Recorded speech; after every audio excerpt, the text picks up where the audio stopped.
Hello and welcome to Conversations from the Adoption Fostering Podcast. In this episode, Andrew shares his experience and perspectives as an adoptive parent. With his wife, they made the decision to adopt rather than have a child through normal routes and have no known infertility issues. Andrew also shares the challenges of being a father to a child with additional needs, as well as his views on the process of approval and adoption in general. This is a personal account and with personal views, and we hope you find it thought-provoking and interesting. And if you'd like to share your perspectives or your experience, then please do direct messages at our Twitter feed or on our Facebook page.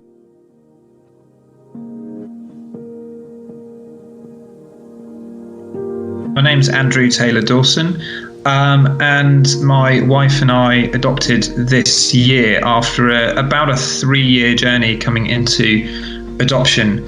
For us, adoption was really something that sort of crept up on us slowly. It was an idea, I'm sure this is the same for a lot of people, it was an idea that we mooted, we thought about, and then we started to do some more serious research after we'd lived with it for a bit, and then looked at the various different routes into becoming adopters.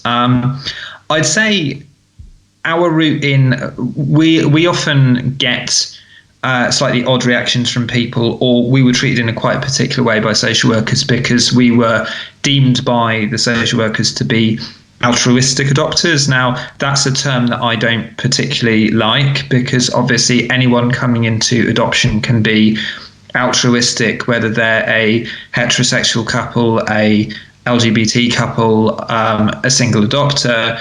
But I think if you come in as a heterosexual couple who don't have a history of infertility, they put you in a particular bracket and they see you in a particular way because there are certain things that are sometimes a bit different. So we came in really without many preconceptions of sort of the type of child that we might want to adopt. And I do think that quite often people come in with the idea of wanting, and I think not to sound negative about anyone or their motivations, but I think probably particularly infertile couples might be likely to come in with a view of wanting a sort of perfect little baby. And for some people, when you get into the discussions and you're talking about childhood trauma and you're talking about fetal alcohol syndrome and you're talking about all these other issues that come up when discussing adoption, then people start to think, oh, that's not what I signed up for. Now, we had, as we went through the adoption process, we actually had almost the opposite issue, in that our social worker said to us when we're looking at our matching considerations and looking at the types of children we might want to adopt, our social worker said to us, come on, you've got to be realistic. You've got to factor some things out. Now, initially, we took out children who are wheelchair users simply for a practical reason that currently we live in a first floor flat without a lift. So that was one that was immediately going to go in the no pile, but we were leaving it very open, and we were told, when you get to a panel, you've got to limit your list a bit here. I think the other thing that our social worker came to us with was very much saying, actually, when she interviewed us, really interrogating how strong our relationship was, because I think you can, when you have couples without known fertility issues, it can sometimes be that, or certainly she thought, that people can come into it as a way to fix a relationship that isn't working particularly well, and I think they want to factor that out. I mean, for us, the actual motivation for coming into adoption, I think it came from a couple of different places, really. So firstly, talking from my point of view, when I was a lot younger, I hadn't necessarily pictured myself being a parent, and it was something I very much came round to, and I've been very glad that I've done, because it's since our little one moved in early 2019, it's been an extremely challenging but rewarding thing. But I came into it sort of without preconceptions. So I came in, a lot of people when they go into adoption, they grieve the loss of the certain things that they won't have, like hearing their child's first words or seeing their first steps, and those sort of things that people have pictured in their minds, which for me was never something that was really present. I think a lot of the motivation to me was actually that once we started discussing it, that I've actually been around adoption a bit in my life, in that I have a cousin who is a contemporary of mine who is adopted, and basically my aunt and uncle had 2 birth children, then adopted a third, and one of his older brother has gone on to adopt 2 children himself. So there have been 3 adoptions in my close family prior to our one. And also another thing, as we were thinking about it, and I was thinking about the ways that members of my family, and actually going back a couple of generations, my family have lived, there were other things that I would say were kind of, in a way, inspired me. And one of those things was my mum grew up on a farm in Suffolk, and my grandmother, who I never met, who died before I was born, she opened her house up to use the word lodger would be sort of, I think, not quite the right word, but she opened her house up to people who needed somewhere to go. She'd become friends with Chad Vara, who was the founder of the Samaritans and an Anglican minister, and had, through him, basically provided space for people who needed respite in their lives, people who had attempted suicide, people who had crises in their life. And I think there is a history within that side of my family of extending your home, extending your space, if you are fortunate enough to be able to do that, to people that might need it. And I started to think about us approaching adopting in the context of the fact that there are these 3 adoptions previously in my family, the fact that there is that, and there are other members of my family who've done similar things to that as well, which I found quite interesting.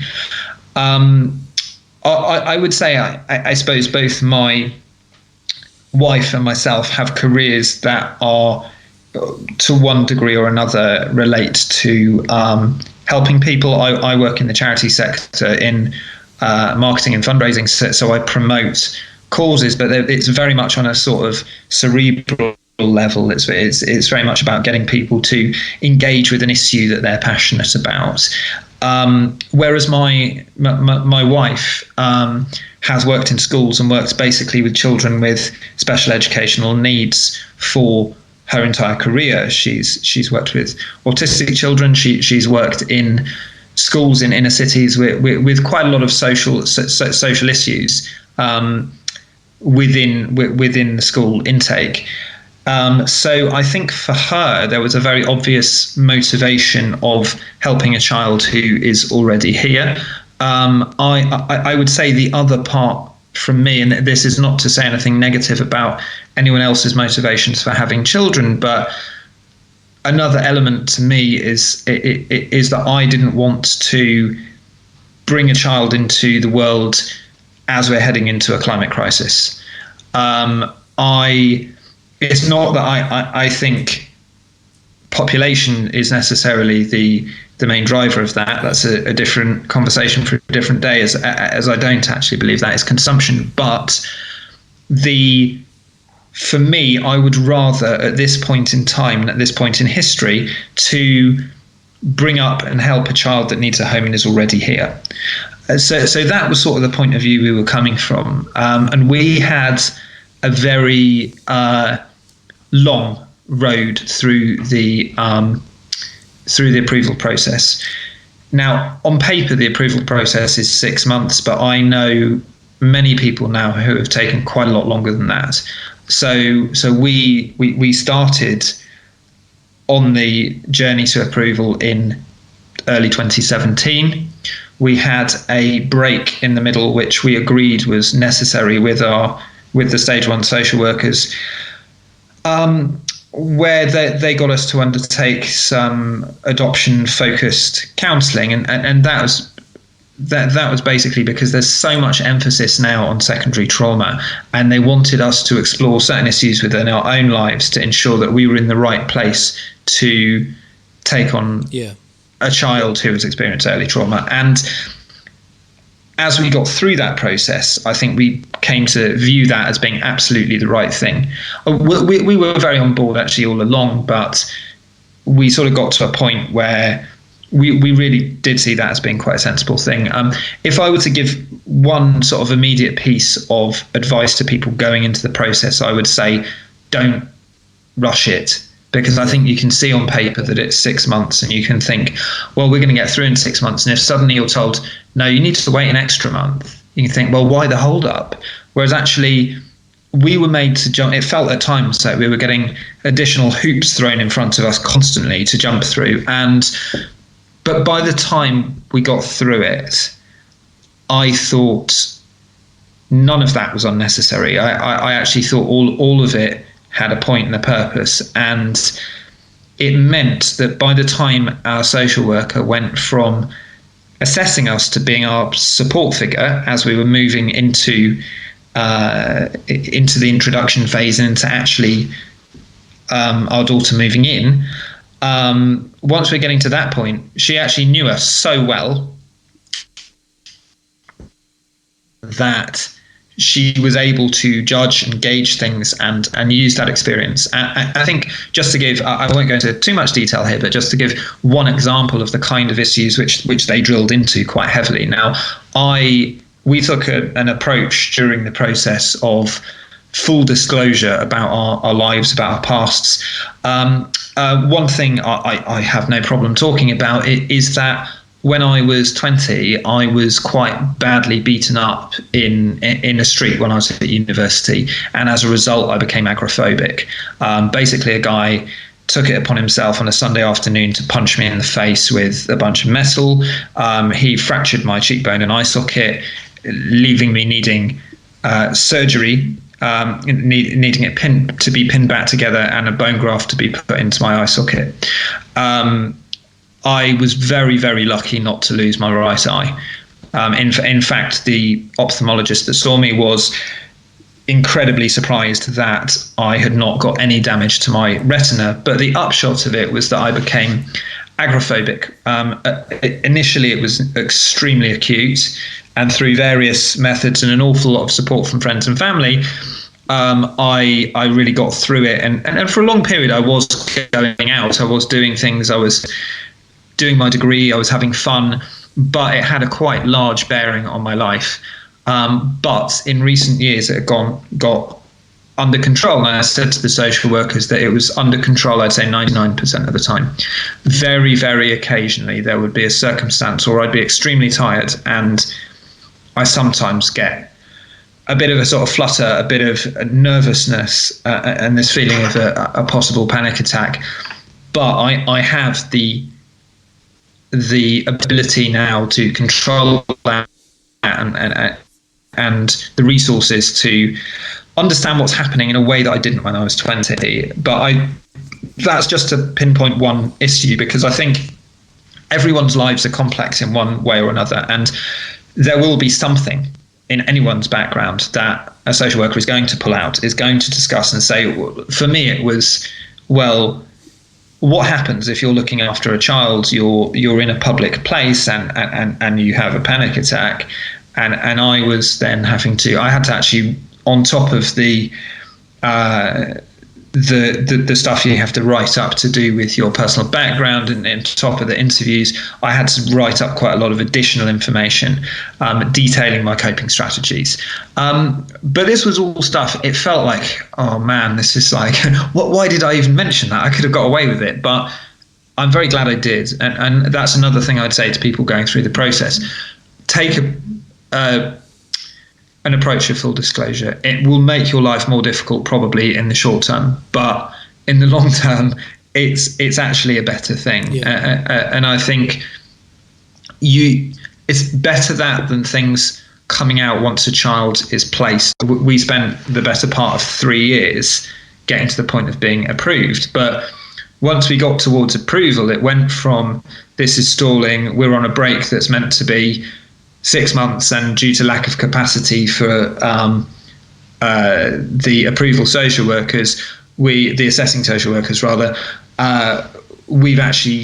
it's extended to about a year's break. Yeah. So we went from it feeling like it's really stalled, not quite believing if it was ever going to happen, to them saying quite suddenly, right, you fulfilled everything we need to know, we're happy, here are some profiles of children, and starting to look at profiles of children. And it then moved very, very quickly. I mean, we went to approval and matching panel early in the year, and we were basically, she was moving in just over a month later. Was there a sense that you were too good to be true? Thinking about your sort of altruistic motivation, your desire, your sort of this sort of openness to, we will take whatever fits, really, rather than a very prescriptive, we want this. Yeah, I think so. I think there was an element of that, although saying sort of whether we were too good to be true, at the same time they also thought we were a bit complex because they had identified things like the issue I just spoke about, which they saw as potential triggers for secondary trauma. So you were too good to be true.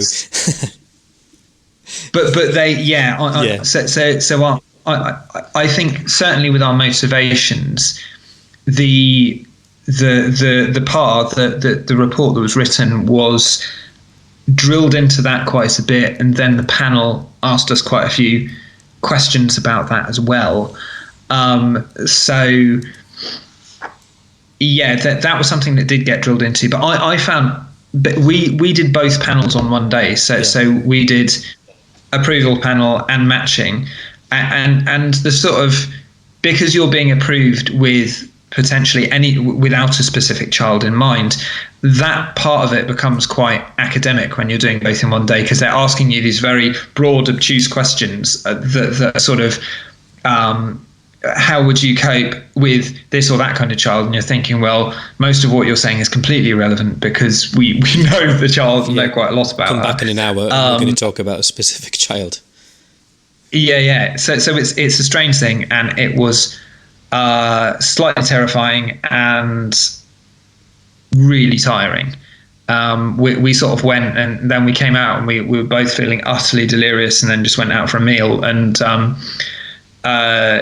it was, from then on in, it was a very quick process. I mean, so our daughter has complex health needs, and we needed to learn quite a lot about her healthcare, and it was deemed that it would make more sense for us to meet with her over a period of time rather than having the conventional sort of 2-week introductions. Our introductions were more like 3.5 weeks, and we'd been meeting with her for a significant period of time before that. I know it was sort of I think the social workers had to be quite careful with the panel in terms of how they. I know there was this semantic discussion about how they actually framed our meetings, what were essentially play dates, prior to panel with them, because I think there had been a thing that when they'd said to panels previously that they'd organised play dates, that this was seen as preempting the panel's decision. So they had to be very, I can't even remember what they called them, but they had to be very careful with the language. But so we got through in one day, and then were in a position a month later where we were spending a few weeks. I mean, it was much more than 2 weeks actually in the foster home, and I think, as with most adopters, it was a very, very difficult time. we had a lot. We've had a lot of support from the foster carers that we work with, and they were brilliant. But it's a really bizarre situation, spending nearly 3 weeks in someone else's home who you don't know very well, when you're trying to become the parents of a child that is in their care, and they are currently the experts in that child's care. Particularly when it's quite particular care due to health needs. Yeah. It's a really strange thing, because when you get that, you're inside in a family's home where there were lots of other dynamics going on in that house, and you are going into that, someone that doesn't know that. I can't think of a time when I last spent 3 weeks solidly with my closest friends or family in their homes, like not even going out very much, just being in their home in very close proximity to them. So it's a very, very forced situation. And I think we had conversations that I'm sure are replicated in most adoption situations, where you're sort of saying that, well, we are trying to get to know this child, but right now you are dancing to someone else's tune, because at that point you are having to do things exactly as the foster carers do, and then when they start coming over to you, our social worker was just saying, have some patience, because when she comes over to you, then actually things will, the boot will be on the other foot, and things will start to shift in your direction. But I mean, again, I won't go into her health issues in too much detail, but she has a heart condition, and some other complexities too, and there were lots of practicalities that had to be sorted. So in that 3 weeks, we had social workers liaising with our local community nurses to get community nurse appointments arranged. We had specialist equipment which had to be sourced and set up. We had to get a specialist medical cot bed in place. So it wasn't. I mean, I don't think there's I don't think there's such a thing as a straightforward adoption. Adoption isn't straightforward. Can I ask? Ever. But, can I ask? Just as you're talking, I've got this sort of idea of: was there this temptation to fall into becoming her carer as opposed to her father? Was there a tension in between those two roles? Yeah, a little, yes. And I think early on, because we were having to do two things, and I think one of the reasons that the introduction process was extended was so that we could explore and learn about both those roles, being her parents and the sort of the caring capacity and what that involved. And initially we were sort of carrying out, and we do carry out, some relatively complex medical processes where you need to maintain a sterile environment, and it was sort of things that we'd never done before and probably never imagined doing. And yeah, there was a little bit of a conflict between those two things, but I think as we got to know her, by having the play dates in advance and by having a decent amount of time together before I went back to work, our roles started to establish, and we also started to, I think we naturally fell into doing different bits of her care, being quite equal with the amount of what we were doing, but both taking slightly different roles. But as it moved towards me going back to work, that began to shift. I think we just took an approach of being as open and honest about how we were feeling about things as possible. But I think, I'm sure you have a similar experience to this, and I'm sure a lot of adopters do, that there are sometimes you're in the early days, at least, you're in such uncharted waters that there are times where there are things that come up that you need a debrief at the end of the day. I mean, I have an immense amount of respect for single adopters, because frankly, I don't know how people do it, because certainly for us, having that debrief, having a bit of downtime. One thing, there are complexities with our daughter, but she sleeps very well, so she'll go to bed quite early and we'll get a decent evening most of the time. Sometimes if she's unwell, that's not the case, but most of the time that's true. but so having that debrief, catching up, was incredibly important, and finding where the other was, and rather predictably, and probably as in most situations, there were times where we irritated each other, and because we were getting used to these new roles. And you think of when the child moves in, that's the transition there. There's the transition to them coming into your lives, the transition for them coming into your lives. But actually, really, since the spring when she moved in to now, it's been a constant period of transition and change in that she came to live with us, and then a few weeks later I went back to work. So getting used to being in my professional role and going to work and then washing that out and coming back home and being in dad mode, and then the reverse, and keeping that going, and my wife getting used to being on her own with our little one, which now things are a lot more settled. But because in the early days of adoption, and I think one thing that people who've not necessarily experienced or had training in adoption or adopted won't necessarily be able to appreciate is actually how simple you need to keep things when a child moves in. And even other adopters, I remember on our training for the transition period, that I remember an adopter asking about whether a few weeks after they'd moved in, it would be okay to go away for a few days and visit their parents, and sort of 3 weeks later introduce the child. And the social workers were saying, well, absolutely not, because this is a huge upheaval, and often an adopter is really, or adopters are really ready for them to move in, and they want to go to Legoland and they want to like do all this stuff, whereas actually the child wants to keep it really, really simple. And I remember being told that children like boring adopters, and I mean, we felt we were being a bit adventurous when in the first week we were doing 2 or 3 different walks in our very local vicinity, rather than exactly the same one at exactly the same time each day.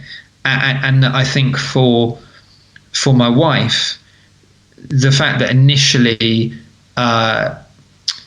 going to stay and play groups or parent and toddler groups were completely out of completely off the radar. That wasn't allowed at all. The reason obviously being that child needs to form a bond with you. And I think, again, this really cool thing that often people who don't have experience of adoption don't really have a window on, that thing that you are taking on a child and you're asking a huge thing of them, because you're asking them to trust you and to become your child and form this incredible bond. When it doesn't matter when a child is removed, whether it's 6 weeks, 6 years, or some other time, they have got trauma. I mean, even if they don't have, I think people often assume, well, if the child was removed from hospital, if the child was removed very, very young, then it's not going to be as bad, which that's not necessarily true.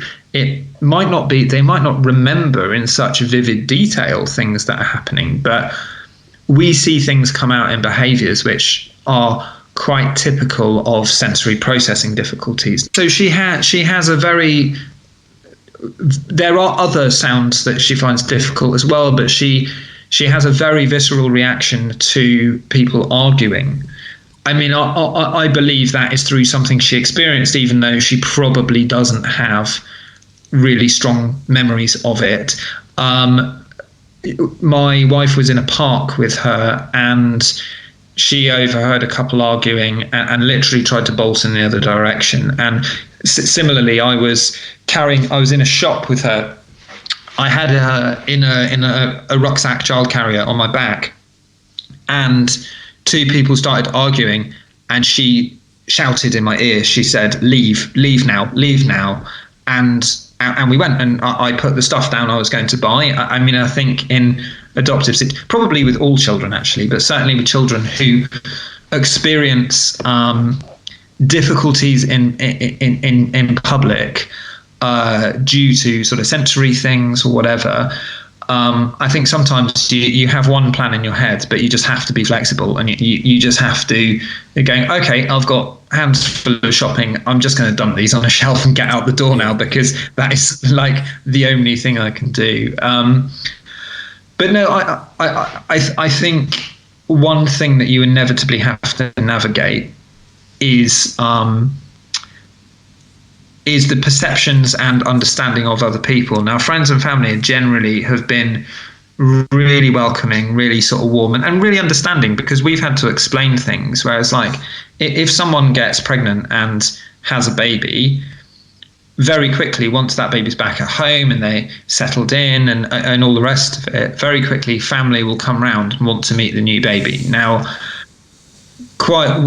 we had to say to people, like, can you give us some space, please? And it can seem a bit standoffish, but I think people did get it, and they're like, we need to know that she's coming to us. And also with some family members who want to help and want to be quite hands-on, and early on, it's like, not that people are massively kind of offering or whatever, but early on it's like, well, if she has needs that have to be met, they should be met by one of us and not somebody else. Whereas in a lot of situations with other children, an aunt or an uncle or a grandparent might want to muck in, and that's fine in future, but you've really got to guard against the child being indiscriminate and not. We've been quite lucky in that we haven't had too many problems with that, but you've got to guard against that, and I think that goes beyond people's experiences quite a bit. And I suppose the other thing I often find with people who have their own birth children is people will try and relate experiences to the behaviours of your child, and sometimes that's fine and sometimes it's not. And I think, again, that's because people don't necessarily realise that there are. I mean, I've read case studies of situations where a child literally doesn't know if they're hot or cold, can't decipher such a simple piece of sensory input as that, because their brain functioning has been so disrupted by early experience. Now, we're lucky our child is nowhere near that extreme, but people aren't thinking, when they meet an adopted child, they aren't thinking early trauma, problems with brain development, but that is the reality. And I think as well, there is another element to it, as well as negotiating your way through family and friends situations, is negotiating, speaking to health professionals. Now, some health professionals, and I'm sure we're nowhere near there yet because she's younger, but schools, I imagine too, is something that's another thing for another day for us. But there's going to be so many professionals who want to. We've already had problems with this with health professionals who want to put things in particular neat little boxes. Now, our kid doesn't perform if she's had so much contact with health professionals that at times she is just going to back away. And if they're trying to do some developmental test and she is out of her comfort zone, she's probably going to regress. And what they end up seeing is a tenth of what we see her doing at home. Now, I'm sure lots of parents say that kind of thing, but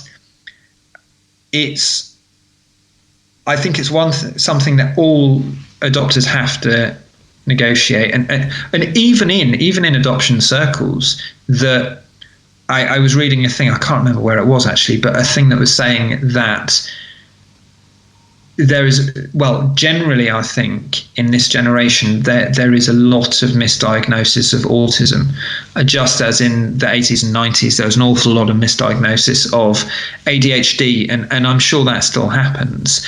I think obviously there are many children that do have those conditions, but as well there are lots of things to do with brain development that can actually manifest in a way that looks a bit like autism or looks a bit like ADHD but isn't.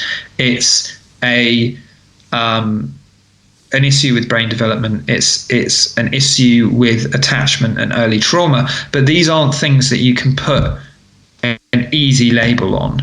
And I think when you get to sort of school age children, you then have, I mean, most schools, let's be honest, with all the will in the world, they are an industrialized system. They're not set up for children that are square pegs, and children that are adopted are often going to be square pegs. And I think where family members are coming from, they want to view the adopted child just like every other child in the family. And on one hand, that's brilliant. On the other side, it's just not quite the case. And it's down to the parents to sort of advocate and kind of educate people on that. But equally, I think there's a risk of over-analysis, in that you can look at a child and say, like, well, is this behaviour, is this an adoption thing? Is it a trauma thing? And it might well be, but it also might be because she's a toddler. And toddlers do unpredictable stuff. They have unpredictable emotions. They can't control their emotions very well. And I think you can overanalyze, and sometimes you inevitably will, and sometimes you need to take a step back from that. But this is a case. This is earlier on.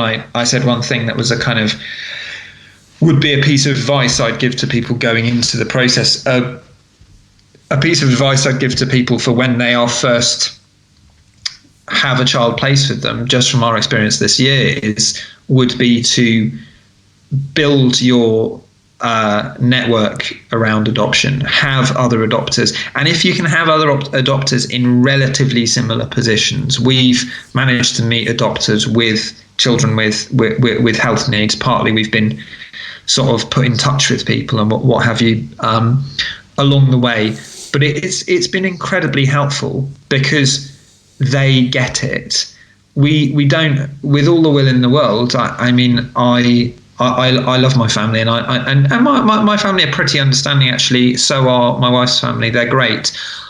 But with all the will in the world, people don't intrinsically get it, and they can't be expected to. Yeah. But you are doctors, and you basically say, "Oh, I had a shit day yesterday because this thing happened," and you describe it, and it's a really relatable experience. Then they're just going to go, "Yeah, we had that 2 weeks ago. Yeah. I get it." And that is so helpful, and I'm sure that is helpful for a lot of adopters. Can I ask you about the support that you're receiving? Because obviously your daughter's got complex needs. So thinking about the future, you're in a position where, are you getting post-adoption support, or are you just getting medical support? Both. So we had everything that was in place medical-wise when she was in foster care has passed over to us. We are as well. We have some support that has come via the Adoption Support Fund. We also the adoption agency did manage to put in some additional support for us because, for example, she 2.5 months into being with us, she had major surgery, and there was a sort of a package of support put in place, which was very necessary. So I think we had both the kind of the practical things that they could do, and there was quite a lot of support with getting things set up because we had specialist equipment that needed to be sourced. And while we were getting to know her, while we were doing introductions, there was all this sort of practical stuff that was having to happen, and that was all done for us. So there were points where we were sort of stressing that it wasn't going to get done, and our social worker was just saying, look, just trust the other people working on this, because you're just going to drive yourselves around the bend if you try and do everything yourselves, because you don't need to, because it's 4 or 5 people's jobs. You need to do your jobs, and we'll do ours. And it felt so complicated that actually by the time we got through it and we saw everything was falling into place, we're like, okay, this is gonna work. But I think the thing that really surprised us in a way, was that we did actually come to a point where we said we can take on a child with quite complex needs. And one thing I would like to do if I ever like speak to people about adoption or go to adoption events or whatever, it is actually try and encourage people to think outside the box a bit, in that I now know a few people who have taken on children with complex medical needs, and it is really, really hard to find adoptive placements for them. It can take much, much longer, and you can surprise yourself with what you can take on. I mean, for us, some of the things that we do on a cycle would daunt people, but once the time we spend on it is not really any different to preparing meals or other things that you might do for a typical child. I think so. I think it's, the thing I would say is just, I think it's good to challenge your initial preconceptions and expectations and actually sort of try and wipe them away a bit and say, what can I cope with? And everyone is going to have their red lines. I mean, one I don't mind mentioning here is we said that we would struggle with life-limiting conditions, because knowing that we were forming a bond with the child, and I'm sure there'd be some people. The other thing you've got to think, you don't have to be in a position to adopt any given child, because there will hopefully be someone else who is able to take that on. Now, it was actually part of our decision-making process that, okay, if we look at this child and can potentially think we can meet the challenge, it was actually quite a really good thing from our point of view, because we were probably going to be her last chance at an adopted placement, because actually otherwise I think she would have ended up in long-term foster care. So for us, I can remember sitting down when we did the matching criteria exercise, and you end up with this incredibly long list of things, some of which you can easily get your head around, some of which seem really quite scary, and they just added in a whole bunch of stuff that the agency we went through at that point. There are certain things that stick out to me. There are obvious things that would always be on that list, like, would you be able to take on a child that's been sexually abused? Would you be able to take on a child with fetal alcohol syndrome? All those sorts of things. But then there were things that slightly surprised me, like a child whose family has experienced gun crime or knife crime. And this list was so long and went through so many things which cut across medical needs, ethnicity, early experience, drugs, alcohol, etc., etc., etc. And I suppose, in a sense, it gives you someone like myself, someone who's not been a social worker, it gives you a bit of a window onto the range of issues and complexities that are being dealt with in these situations, in situations where children have been removed from their birth families.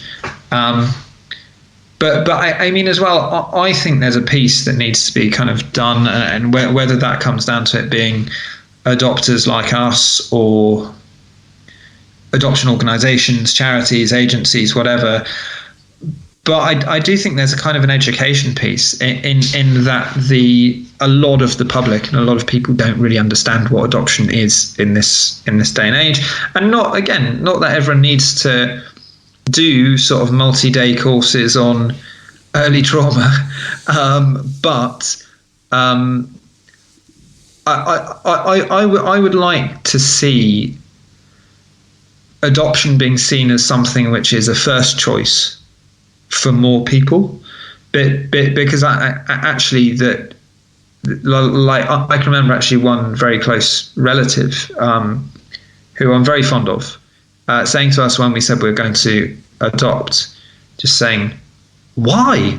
And then coming around quite quickly, very quickly actually. But in some instances, I think that you do get, as a heterosexual couple who've decided in the first instance to adopt, you do get some weird looks from people who say, well, why?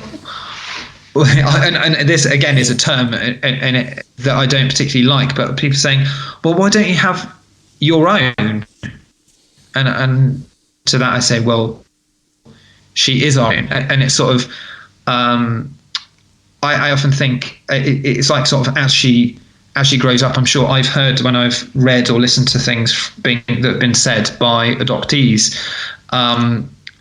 One of the things that I've often come across is people saying how people who've got quite a good relationship with their adoptive parents saying how frustrating it is when people talk about, well, do you think about it? Are you going to get in touch with your real parents when you can? And I think because this is stuff that cuts across very complex issues around people's identity, and people are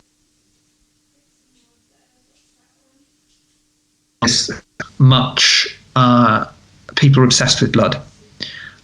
In that my perception and understanding of family goes way beyond blood. In that most of the people I call my family I am directly related to, but like I said, I have a cousin who is adopted. Obviously, I have an adopted daughter. And you realise actually family is about a lot more than blood. It's about who's caring for the children, who's meeting their needs, who's cleaning up their grazed knee when they fall over in the park, who's reading them a bedtime story. It's not just about who you share DNA with. And I think that's an understanding of family that probably an increasing number of people have, but it's still there's also a human want to understand and place things. One of the funniest things that's happened to me since adopting is people saying, I can really see you in her. I've had strangers say that. Now, what they can see, I don't bloody know, because she looks nothing like me. I mean, completely different. I mean, it's really bizarre. I've had people say I could understand it a bit more with my wife, but not me. And I've had people look at both of us and say, I can see bits of like both of you. And we just walk down the road and crack up laughing because it's nonsense. I mean, we're the same ethnic group, but beyond that, there aren't very many similarities. Yeah. So thinking about I'm aware I've taken up loads of your time. But thinking about the future for you as a family, what do you think the future holds for you? That's that's quite a difficult question. In that, I suppose I think about that in two ways. In that I think about the very immediate future, and I think about the much more distant future. And I think the next year or more will involve her attachment to us hopefully becoming more cemented. I'd say she is well attached to us, but that really growing more, and us, since the days when we had to be very limited in what we can do, we've been able to branch out and take her to new places. But I think being able to start to go away and visit people, this is what I'm meaning when I was saying earlier that some adopters really early on want to do too much, in that we are, the better part for a year in, and not quite a year, but the better part. And we're only really beginning to do that sort of stuff now. So again, I'd say in the immediate future, branching out more. There's progress that can be made on her health because she's had an operation which has massively improved her health. She's getting stronger and fitter and walking more all the time. So I would say her becoming more independent, more confident, continuing to grow, develop, improve her vocabulary, all those things. In the short-term future. In the long-term future, I think hopefully at some point moving to a bigger home, getting her settled in in a school, finding the right kind of school, and I don't think we've entirely identified what that is yet, and that's really key. Having a school that can actually understand attachment and early trauma, which I don't think they all can, and at some point or another we're going to be, I mean, one benefit that probably we have over some couples is that my partner has worked in both support roles and teaching roles and understands the state education system quite well. So I mean, far better than I do. I haven't got a clue, but well, that's an exaggeration, but getting her settled, and I think getting to a point where, so she has really become already part of our families. And what's really amazed me is I think we left it the right amount of time to introduce her to her grandparents and her cousins and other family members. But what's really amazed me is how quickly she's taken on those people and remembered their names. And even though my mum and dad's names seem to be utterly interchangeable, I think she thinks they're extensions of the same person, which is quite funny. I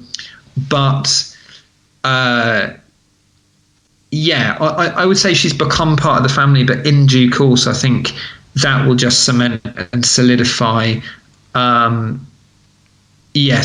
further. But beyond that, I think I just try to keep a really open mind. I don't like to pigeonhole what she might become, what she might like, what she might want to do. It's also knowing when your child has had quite complicated health issues. You can't predict the future, and you can't worry about every little thing. The prognosis for the future is really, really good because she's overcome a lot of very major challenges. But yeah, I think it's just us growing as a family and taking on and doing more and building on the good foundations that we've put in place. Excellent. And I guess the final question, honestly, the final question, do you see further children coming into your home in the future? Possibly. It's quite hard to say that at the moment. Right. Just purely, I couldn't say for definite on that, just because she does have complex needs, and we would need to work out how much of our time and energy she requires, and whether that requirement over time might decrease. It might become a lot simpler, but we don't know when and how that is going to happen. Yeah. Thank you very much, Andrew, for coming on. I really appreciate what is a really contemporary story of adoption, and which brings really interesting views on the sort of a very contemporary experience and process. So thank you very much. Thank you. Okay, I'll look forward to seeing you soon. Bye-bye. Thanks very much. Cheers.